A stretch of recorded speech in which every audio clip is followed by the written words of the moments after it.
Brooke, Tristan, thank you very much for joining us today to participate in discussion about the videos that you reviewed with our 3 people who have developmental disabilities. Before we proceed, I want you both to know that Louise was seen by another physician who diagnosed her with diverticulitis. So her complaint, her abdominal pain was real, and she was able to get care. That's good. So what I'd like to do is have you reflect on the 3 different interviews, 3 different people's stories, and maybe sort of compare and contrast as we go through those stories, all right? So why don't we start off by talking about Louise, who presented with the complaint of abdominal pain. And I was interested in what you saw as sort of the takeaway message that Louise's story gave to us. So I was really impacted by how the physician that was working with her just brushed off her complaint. They didn't listen, and they didn't take her seriously. And I can't imagine how powerless she felt in that moment. Yeah, and I see kind of 2 levels of how this interaction ended up hurting Louise. I mean, on one level, we missed the diagnosis, and she wasn't able to receive treatment until she went to somebody who was actually able to listen to her. And then on another level, she just wasn't heard and not treated like an actual human being. And everybody needs to be heard. It's just part of who we are, and that saddened me. So I'm wondering, what do you think it was about Louise in terms of how she communicates that potentially just made that difficult for the physician or healthcare provider to pick up? So she wasn't able to, or in this video that we watched, she didn't express a lot of emotion, which, not knowing what her actual visit looked like, if she wasn't portraying pain like physicians are used to, they might have not believed her due to their own ignorance on developmental disabilities and how different the communication can be. If we approach Louise with some sort of preconceived idea about what IDD looks like and what they're saying is maybe not real, is some sort of prejudice, essentially, we're just going to miss what they're saying, and really caught in our own heads rather than actually interacting with somebody else. And that makes me think, if I'm the patient, if I'm Louise, and I do not feel as though when I communicate people actually hear me or listen to me, maybe I will start to communicate differently. Maybe I will give up on being able to express myself clearly because I'm thinking they don't understand me, so why bother? Yeah, or they don't care. Or they don't care. So I saw her, as she was being interviewed, she had a rather flat affect, in terms of expressing her emotion about the story. That was kind of subdued. Did you see that with her? Yeah. And it was almost like the interviewer had to bring that out of her. She wasn't willing to offer it up. Yeah, so say more about that, Tristan. The interviewer used some communication skills that seemed to really help Louise be able to express herself. Absolutely. I think the interviewer was able to pick up on small details and then guide Louise with questions that allowed the space in order for her to express what was going on. And had the interviewer not been so skillful, I'm not sure that would have came out. Yeah. So that interviewer knew Louise very well. Yeah. She knew her story. She knew her emotions. I thought the interviewer also had a skill of, when Louise would make a comment, she repeated that back to make sure that she understood and interpreted that correctly. And I think that was really key. And when you do that, if Louise says something and you repeat it back and it is what Louise was really feeling, I think that would give Louise a lot of confidence in that the person that she's talking to really does understand. And then also, you're not misunderstanding and inferring something that's not what Louise really meant. That's a good point, Brooke. And that reflective process can be of the words, the content, as well as the emotion. Yeah. So I think that the interviewer demonstrated reflecting back Louise's emotions that were related to the experience, as well as the events that happened with that experience. Both types of reflection are really important for us as healthcare providers to check in with patients around. Yeah, definitely. And not only is it important for gathering information, it's also important because every interaction that we have with a patient is an opportunity to either improve their life, or you could even traumatize somebody if we don't really connect with them and allow them to express themselves. That can be very hard on somebody. And I think as healthcare practitioners, we hold a lot of power that we take for granted a lot of times. How about going over to either Vanessa or Avery and how they communicated their story? Did they have any uniqueness to how they communicated?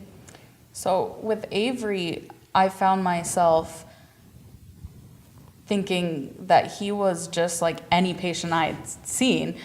A lot of the things he was saying were not unique to his situation.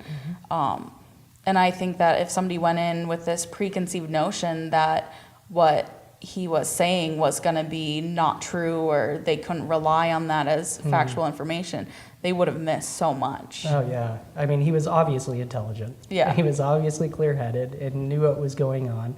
He just had developmental issues that prevented him from communicating quickly and in a way that's, you know, similar to the way we're doing now. But it doesn't make it any less valid or any less insightful, you know? And I was just really blown away as him as a person. I thought he was just very with it, and it'd be easy to miss that if we try to pigeonhole him early on. So if you look at Avery's story, can you make a suggestion for things that came to your mind that might be helpful for Avery and his team so that there's more fluidity in his care? Yeah, so I've heard before a lot of complaints about the communication between providers. And in the short amount of time we have with people, we can't always contact providers and this sort of thing. And that having that information from a primary care becomes more important when somebody can't always communicate effectively and quickly. So if he were to have his information with him or with his DSP or that sort of thing, I think that would be vital in that situation. Yeah, I mean, and once again, it's another case of missing the diagnosis. They thought he had a DVT. He didn't. It was an allergy issue. If he had his paperwork, or we just were cognizant about gathering more information, being true detectives, we could have helped him quicker. You know? So why do you think people end up not being good detectives in the healthcare field in a difficult situation? So in my experience, when I've worked with people that I had a communication barrier with, I tended to not want to communicate with them. I kind of pulled back and tried to figure things out without that piece. And once I realize and identify that that's my own shortcoming and own that, I was able to then come back to it and realize that it's nothing about the person I'm communicating with. It's my own anxiety and nerves about miscommunicating. That's brilliant. What about Vanessa's story, which we didn't really get a story about, oh, I was sick and this happened. It was more of a historical story, right, that really paints this painful picture for us to have to sit with. What are your thoughts about Vanessa? Well, I mean, I honestly had to confirm the story when I got here because I didn't believe it. I didn't think that in this day and age, I mean, this wasn't that long ago, really, where this happened, where teeth were pulled and stitches were given to a person without any anesthesia. Like, that's Torture. It's torture, yeah. And historically, teeth have been pulled, without anesthesia in order to do that to somebody. It was just a big reality check for me to hear that. Yeah. And listening to her story, it was very clear that she did have, or it seemed like she would have been traumatized, post-traumatic stress, this sort of thing. And going to the doctor isn't a fun experience. It's scary for a lot of people that haven't been traumatized. So it's fortunate that she was in such good health, because I can't imagine what detrimental effect that would have had on somebody that wasn't, being afraid to go to the doctor and not having health care because of that trauma for so long. Right. And so the beauty of all three of these people is that they have caring support people that are there for them. And I think that in other situations, it's family that become that support system for people that really know them intimately and how they communicate and what they need and what they've been through in their life, so they can help with doctor visits or health care. These people all communicated fairly well, Yeah. in the realm of developmental disabilities.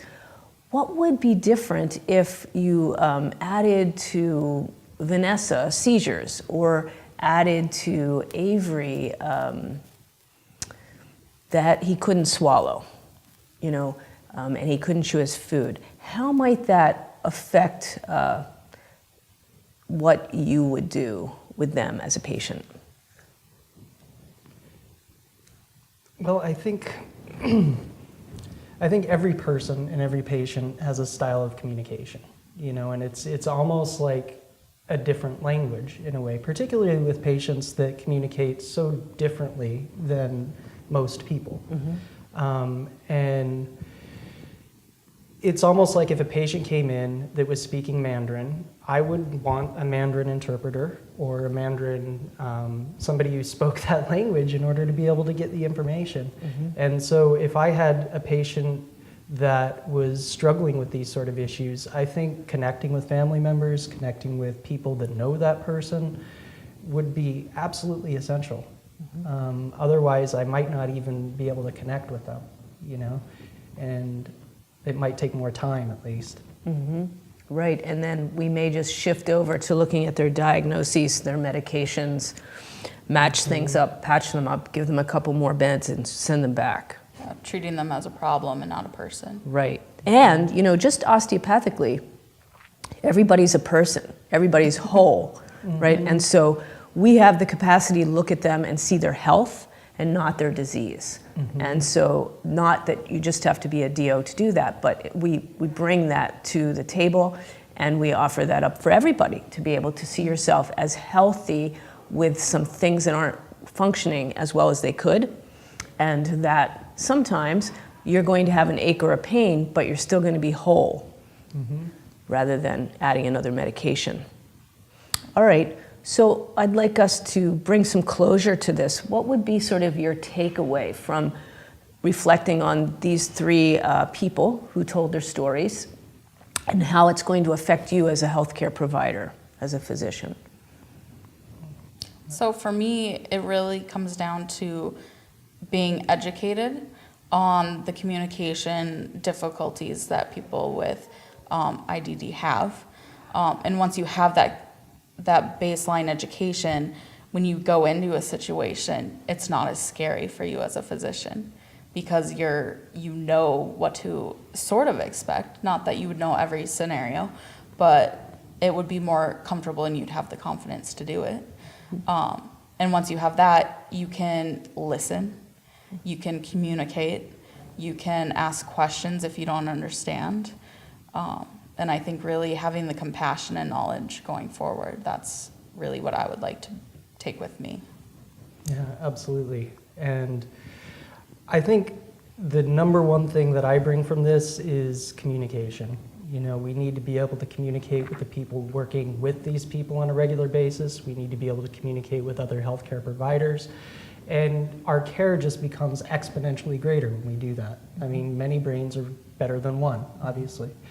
And then also just being able to communicate with the patient, not only for the sake of coming to diagnoses and treating them, but just being able to brighten their day as being a human being. I mean, we're all here, we all suffer, we all have pain, and I think if I can approach people with that fundamental belief, that hopefully I'll be able to resonate with them better and make the interaction better and make it a healing interaction. Yeah. And then the last thing I'd say is just being okay with not knowing too, and kind of coming with a blank slate and no ideas about what's going on, and then I can really see them and work with them. Well, thank you, both of you. I could tell you're going to be great physicians. Thank you.